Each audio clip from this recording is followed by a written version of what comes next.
V današnjem videu ti pokažem, kako lahko na hitro narediš kopijo posamezne objave.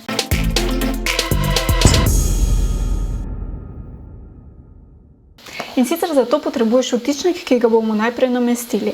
In sicer v nadzorni plošči najprej gremo pod vtičnike in pa dodaj. V iskalnik napišemo duplicate post.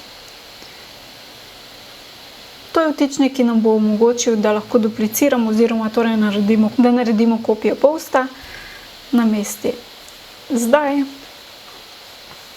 Ko je vtičnik nameščen, še ga aktiviramo. In sedaj, ko je nameščen, lahko gremo na prispevke in če gremo z miško na naslov prispevka, lahko hitro vidimo, da se nam je prikazal nova možnost in sicer klon, torej da naredimo kopijo. Če kliknemo na klon, se nam naredi nova kopija, ki se shrani kot osnutek. Enako pa lahko naredimo tudi za strani. In sicer, če gremo na strani in kliknemo na klon, nam to naredi torej novo kopijo te strani.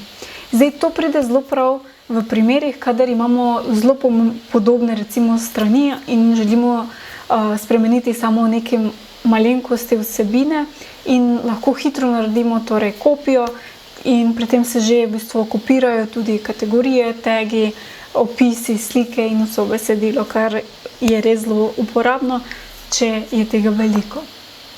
Če so ti takšni videi všeč, te vabim, da klikneš like, se naročiš na kanal in se vidimo naslednjič.